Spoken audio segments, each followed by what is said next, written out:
Hello बच्चों, नमस्कार। आप सभी का वेलकम करता हूं आज के लेक्चर में। आज का हमारा लेक्चर है बच्चों इलेक्ट्रोकेमिस्ट्री का सबसे ही इंपॉर्टेंट टॉपिक, जिसका नाम है गैल्वेनिक सेल। इस गैल्वेनिक सेल को जिन्होंने डिस्कवर किया था उनका नाम था मिस्टर डैनियल। डैनियल एक बहुत ही कहा जाए कि इलेक्ट्रोकेमिकल या इलेक्ट्रोकेमिस्ट्री में एक बहुत ही इंपॉर्टेंट साइंटिस्ट के तौर पे माने जाते हैं। और इन्होंने बेसिकली गैल्वेनिक सेल जो है मिस्टर डैनियल ने जो खोजा है, उसके पीछे क्या रीजन है, पहले तो मैं उस पर बात करूंगा डैनियल सेल के बारे में। ठीक है, तो डैनियल सेल बेसिकली क्या है, it is discovered by the Daniel and इसका नाम आगे चलकर बच्चों हमने क्या बोला, गैल्वेनिक सेल। ठीक है बच्चों। अच्छा, एक बार क्या हुआ बेटा, लेबोरेटरी में काम कर रहे थे और ऑब्वियस सी बात है जितने भी साइंटिस्ट होते हैं उनको टाइम मिलता नहीं है घर के लिए, तो कुछ ना कुछ कहा सुनी घर में हो जाती है, ऑब्वियस सी बात है। तो क्या हुआ, एक दिन मिस्टर डैनियल का घर पे थोड़ा लड़ाई झगड़ा हुआ कि भाई ऐसी ऐसी बात है ना, काम बन नहीं रहा है, कुछ नया ट्राई करो। और कुछ नए चक्कर में भाई साहब वो टेंशन में आया और लैब में गया और लैब को पूरा तोड़ फोड़ दिया भाई साहब उसने। अच्छा खासा लैब, गुस्से में आया, पूरा तोड़ दिया। लड़ाई घर में तो पता ही बेटा, किसी न किसी छोटी मोटी बातों पे कहा सुनी होगी। अब क्या हुआ उस पर जरा फोकस करते हैं। जब उसने लैब तोड़ दिया ना, तो उसके लैब के अंदर रैक्स पे ढेर सारे एलिमेंट रखे हुए थे। ठीक है, और नीचे कुछ इलेक्ट्रोलाइटिक या यूं कह लो कुछ केमिकल के सॉल्यूशंस नीचे रखे हुए थे। ठीक है, यानी ऊपर क्या रखा हुआ है, एलिमेंट के कुछ पीसेस हैं, मान लो ऐसा कुछ, और नीचे क्या रखा हुआ है बच्चों, सॉल्यूशन के कुछ कंटेनर्स रखे हुए हैं अलग अलग केमिकल के। जैसे मान लो कि कॉपर सल्फेट रखा हुआ है, जिंक सल्फेट रखा हुआ है, AgNO3 यानी कि सिल्वर नाइट्रेट रखा हुआ है, इस टाइप के सॉल्यूशंस नीचे रखे हुए थे। ठीक है, अब वो तोड़ ताड़ के चला गया घर। सीधी सी बात है, गुस्से में आदमी कहाँ, घर भी नहीं गया बल्कि वो बाहर ही था। फिर वो जब सुबह उठा, थोड़ा गुस्सा शांत हुआ और इतना कुछ, ऑब्वियस ही बात है बेटा, गुस्सा खुद को जलाती है, समझ में आ रहा है, इसलिए गुस्सा नहीं करना चाहिए। गुस्सा एक आग की तरह है, जैसे आग को आप अपने हाथ पे रखो तो कौन जलेगा, ऑब्वियस है ना, आप जलोगे, कुछ वैसा ही है। तो गुस्सा जब भी आए बेटा, है ना, कुछ देर आप शांत रहें, है ना, उल्टी गिनती शुरू करो, 10 9 8, अपने आप सब नॉर्मल। खैर वो चीज अलग है। खैर, तो मिस्टर डैनियल जब आए लौटकर अपने लैब में, तो उन्होंने क्या देखा, उन्होंने नीचे देखा कि मेरे काफी सारे सॉल्यूशन थे और उसमें एक ब्लू कलर का सॉल्यूशन था। कौन सा सॉल्यूशन था बेटा, ब्लू कलर का, है ना। वो जो ब्लू कलर का सॉल्यूशन था, एक्चुअली वो सॉल्यूशन था बेटा किस चीज का जानते हो, कॉपर सल्फेट का था। मैंने कहा था, है नहीं। जब वो सुबह आया या अगले दिन आया, तो उसने जो नीचे जो कंटेनर थे उसमें एक डीप ब्लू कलर का सॉल्यूशन उसने रखा था, that was copper sulphate, deep blue. बात को समझना बेटा, मैं बहुत डेप्थ में आपको बता रहा हूं ये टॉपिक। डीप ब्लू कलर था, लेकिन जब वो अगले दिन आया तो उसने देखा यहां पर डीप ब्लू कलर है ही नहीं। उसने कहा यार यहां पर मैंने एक सॉल्यूशन रखा था और इसी लोकेशन पे था, कहां गया वो। तो उसने चेक किया ध्यान से कि एक्चुअली एक सॉल्यूशन जहां उसने कॉपर सल्फेट रखा था वो कलरलेस हो चुका है, या आप ये कह लो बहुत ही लाइट ब्लू कलर हो गया, बहुत लाइट। और उसके नीचे उसने चेक किया, जब उसने चेक किया तो बच्चों पता है उसे क्या मिला, नीचे उसको थोड़ा सा डार्क ब्राउन कलर का नीचे पीपीटी मिला। क्या मिला, प्रेसिपिटेट। पीपीटी मतलब बच्चों प्रेसिपिटेट, डार्क ब्राउन। अब ये जो डार्क ब्राउन कलर का आपका जो प्रेसिपिटेट था, एक्चुअली कुछ और नहीं था बच्चे, वो जानते हो क्या था, वो कॉपर था। और जब उसने चेक किया, इसके अंदर एक टुकड़ा मिला। हाँ, एक टुकड़ा मिला इसके अंदर, छोटा सा। जानते हो टुकड़ा किस चीज का था, जिंक का टुकड़ा था। यानी अलमारी में जो मेटल जो पीस रखा हुआ था उसमें एक जिंक था, वो गलती से जब वो तोड़ फोड़ कर रहा था वो जाकर गिर गया कॉपर सल्फेट के सॉल्यूशन में। और जो डीप ब्लू कलर आ रहा था कॉपर सल्फेट का, वो जिंक के साथ रिएक्शन करके, समझ रहे हो मेरी बात, जिंक के साथ उसका रिएक्शन कर लिया, ऑब्वियस सी बात है, और इसी वजह उसका कलर चला गया। अगर मैं ओवरऑल कहूं तो यहां पर रिएक्शन क्या हो रहा है एक्चुअली में, ध्यान से समझना बच्चों। एक्चुअली यहां पर जिंक ने रिएक्शन कर लिया किसके साथ, कॉपर सल्फेट के साथ, जो कि एक एक्वस सॉल्यूशन था, पानी में घुला हुआ, और कैसा कलर था, डीप ब्लू। ठीक है, यहां मैं लिख देता हूं बच्चों ब्लू कलर। और बताओ, जब ये रिएक्शन होता है तो जिंक ने क्या करा, कॉपर को डिस्प्लेस कर दिया, क्योंकि जिंक ज्यादा रिएक्टिव है as compare to copper, that's why it happened. तो यहां पर आ गया कॉपर और ये आ गया बेटा आपका जिंक सल्फेट। तो ओवरऑल जब ये सॉल्यूशन देखा गया तो कॉपर तो बन गया बेटा सॉलिड, ये तो नीचे बैठ गया कॉपर, ऑब्वियस सी बात है। और सॉल्यूशन में कौन तैर रहा है, जिंक सल्फेट। तो इस तरीके से उन्होंने देखा कि एक रिएक्शन हो रहा है जहां पर जिंक ने इसके साथ रिएक्शन किया और इसको एनोड और कैथोड के तौर पर उन्होंने एक्सप्लेन किया।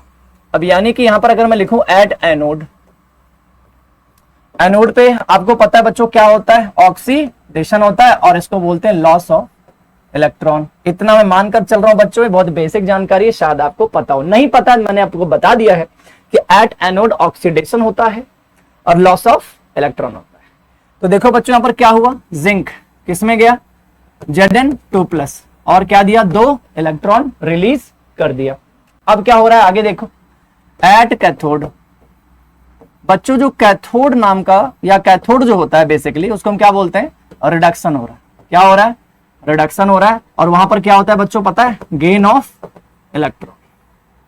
अब सुनो, यहां पर कॉपर सल्फेट के अंदर जो सॉल्यूशन था उसके अंदर Cu2+ और SO4 गोते लगा रहे थे, क्योंकि बेटा जब कोई सॉल्ट आप पानी में घोलते हो तो उसके आयंस क्या होते हैं बेटा, उसके अंदर घूम रहे होते हैं, तैर रहे होते हैं। तो Cu2+ जब किसके संपर्क में आया होगा जरा सोचो, जिंक के संपर्क में। तो जिंक ने क्या करा, 2 इलेक्ट्रॉन इसको दे दिया, तो ये क्या बन जाएगा जरा सोचो बच्चों, Cu2+ को अगर 2 इलेक्ट्रॉन मिल जाएगा तो ऑब्वियस है ना बच्चों, Cu क्या हो जाएगा, डिपॉजिट यानी एटम बन जाएगा, प्रेसिपिटेट हो जाएगा, सॉलिड बन जाएगा, आयन से एटम में कन्वर्ट हो जाएगा। सिंपल है ना यहां तक। यानी कि बच्चों जरा पर दिमाग लगाओ, यहीं पर वो कॉन्सेप्ट जो मैं चाह रहा हूं आप पकड़ लो, बस यही वो कॉन्सेप्ट है, उसके बाद सब आसान हो जाएगा। हो क्या रहा है जरा बारीकी से देखो, जिंक ने एक्चुअली 2 इलेक्ट्रॉन दिया, बात समझो, किसको दिया, Cu2+ को। ये बात समझ में आ गई किसको, डैनियल को। ये बात डैनियल को समझ में आ गई कि जिंक ने 2 इलेक्ट्रॉन दिया किसको, कॉपर को, वो भी डायरेक्ट। कैसे दिया, डायरेक्ट पानी में जाके। बात को समझना, अगर मैं इन दोनों रिएक्शन को प्लस करता हूं या एक नेट रिएक्शन लिखने की कोशिश करूं तो 2 इलेक्ट्रॉन यहां पर है राइट साइड में और लेफ्ट में कट आउट कर लो, बचा क्या बेटा, जरा उस रिएक्शन को लिख लो, जिंक Cu2+, क्या बनाएगा इधर बेटा, Zn2+ और इधर Cu। तो ये रिएक्शन कैसा है बच्चों, आप सबको पता है, ये एक नेट रिएक्शन है, मतलब ये ओवरऑल रिएक्शन है, रेडॉक्स रिएक्शन है बेसिकली। अगर कहा जाए तो ये एक रेडॉक्स रिएक्शन है।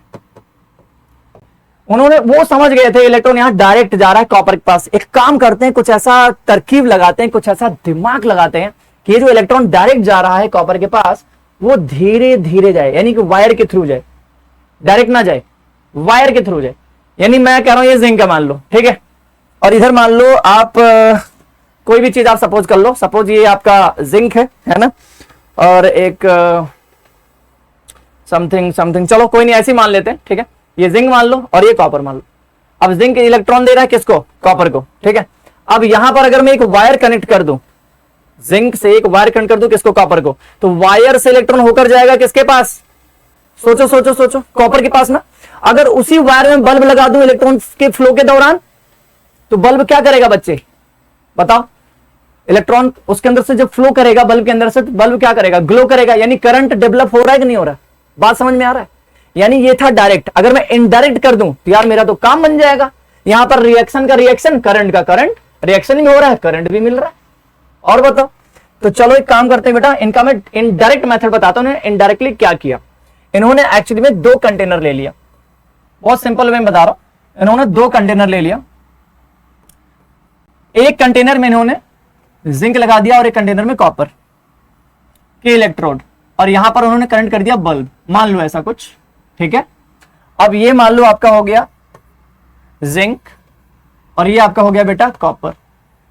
जिंक का जो ये सॉल्यूशन है ये अपने ही इलेक्ट्रोलाइटिक सॉल्यूशन में डिप किया जाता है, यानी कि जिंक सल्फेट। इसके अंदर अगर मैं बात करूं बच्चों, इसके अंदर एक्चुअली जो जिंक है Zn2+ और SO4 वो दोनों मौजूद हैं, बट अब वो सेपरेट आयन के फॉर्म में दोनों के दोनों प्रेजेंट है, कंबाइन नहीं है, कंबाइन तो सॉलिड फॉर्म में है यहाँ पे, ये तो एक्वस बन गया। कॉपर को भी बेटा उसके सेम इलेक्ट्रोलाइटिक सॉल्यूशन में डिप कर दो, that is copper sulphate Cu2+ and SO4 समझ में आता है, यानी कि यहां पर हम लिख लेते हैं copper sulphate. As we know that बच्चों, एज वी नो दैट कि जो जिंक है that is more reactive than copper, बोलो हाँ या ना। तो अब ये जो जिंक इलेक्ट्रोड है इसमें से अब जैसे मान लो ये एटम है जिंक के, यहाँ पे ऑब्वियस इलेक्ट्रोड सर सारे के सारे यहाँ पे जिंक के क्या है, एटम होंगे ही होंगे, ऑब्वियस सी बात है, ठीक है।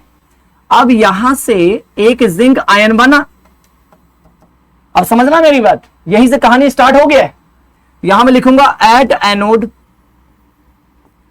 जिंक जा रहा है बच्चों Zn2+ में और 2 इलेक्ट्रॉन रिलीज। अब बात पे गौर करना, ऑक्सीडेशन मतलब एनोड होता है और जिंक ने इलेक्ट्रॉन दे दिया, zinc is more reactive.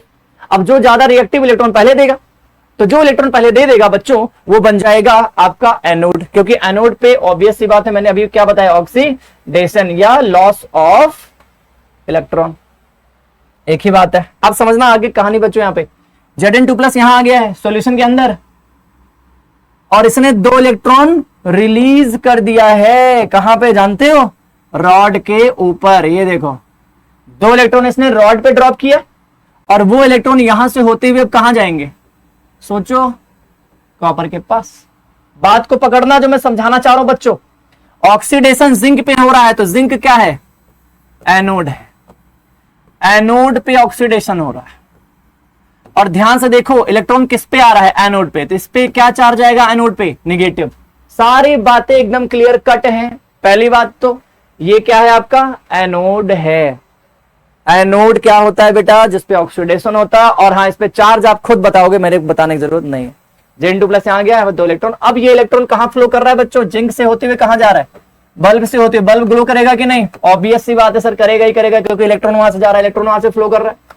Current का फ्लो होना, इलेक्ट्रॉन का फ्लो होना क्या होता है, करंट होता है।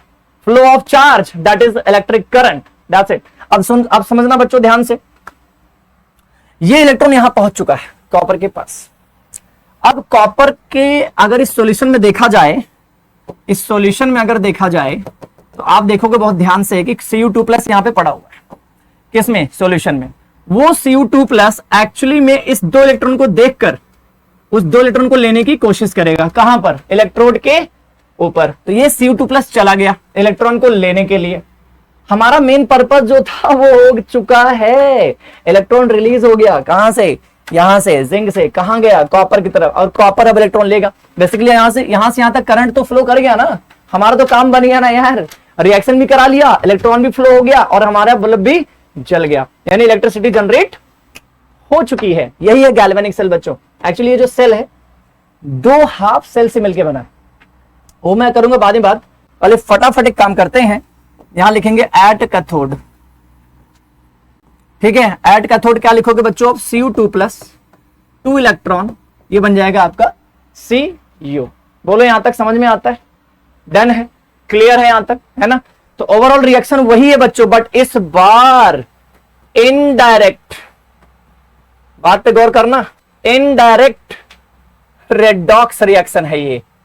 बोलो समझ में आता है, इज इट डन, क्लियर है। चलो कोई डाउट हो कमेंट जरूर करना बच्चों, मैं दोबारा आपको रिस्पॉन्स जरूर करूंगा, प्रॉमिस। ध्यान से देखो आगे की बात। अब एक्चुअली यहां पर मामला यहां पे खत्म नहीं हो रहा बच्चों, बल्कि मामला और आगे अभी ये और कॉम्प्लेक्स होने वाला है, थोड़ा सा, ज्यादा नहीं। एक्चुअली Zn2+ बार बार आएगा, इसके अंदर बार बार आएगा, बार बार आएगा, तो यहां पर कौन सा चार्ज बढ़ जाएगा बच्चों, बताओ। इस कंटेनर में, वैसे तो पूरा सेल 2 हाफ सेल से बना है, तो इस हाफ सेल में जहां ऑक्सीडेशन हो रहा है, इसलिए इसको ऑक्सीडेशन हाफ सेल भी मैं कह सकता हूं। ऑब्वियस सी बात है यार, यहां आधे में ऑक्सीडेशन हो रहा है तो ऑक्सीडेशन हाफ सेल, यहां पर रिडक्शन हो रहा है, ये देखो ना, रिडक्शन हो रहा है। कैथोड पे क्या होता है बच्चों, रिडक्शन होता है ना, बहुत सिंपल है।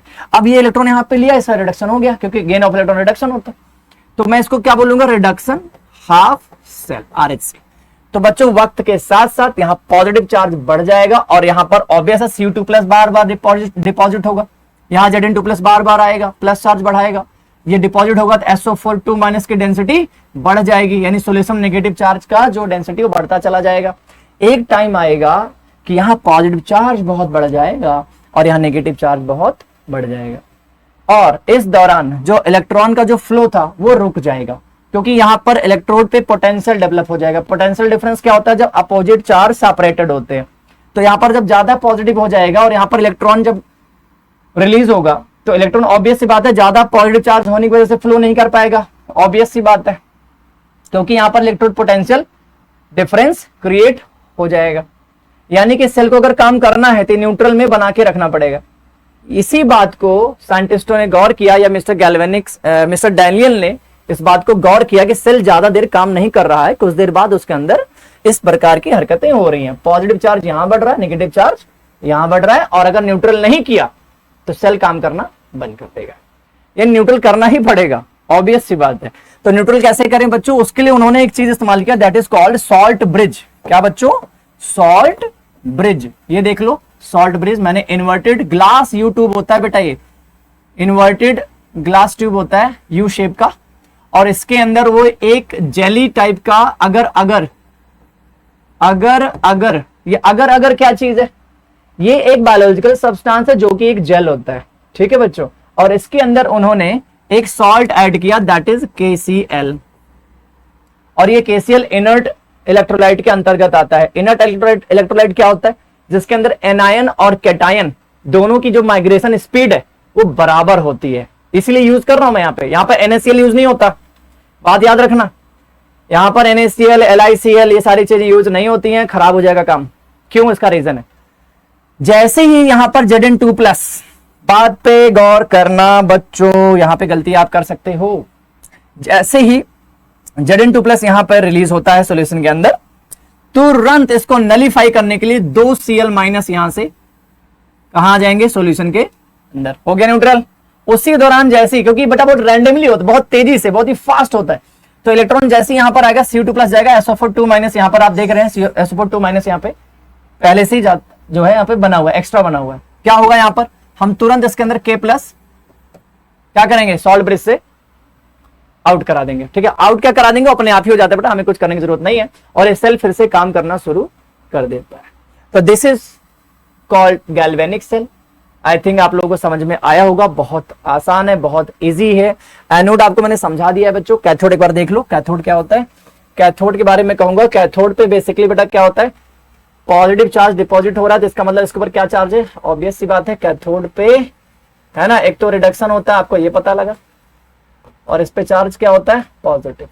याद रखना बच्चों, ठीक है। एनोड पे नेगेटिव है ना, और कैथोड पे पॉजिटिव। ये कब होता है? जब केमिकल रिएक्शन से हमें क्या मिल रहा है? इलेक्ट्रिसिटी। जब हम इलेक्ट्रिसिटी से केमिकल रिएक्शन कराते हैं तो एनोड पॉजिटिव होता है और कैथोड नेगेटिव होता है, याद रखेंगे। तो मिलते हैं बच्चों अगले वीडियो में। उम्मीद करता हूं आपको ये वीडियो, ये कॉन्सेप्ट आपको समझ में आया होगा। अगर आपको कुछ अगर इसमें प्रॉब्लम है तो आप कमेंट करके मुझसे पूछ सकते हैं। So thank you for watching.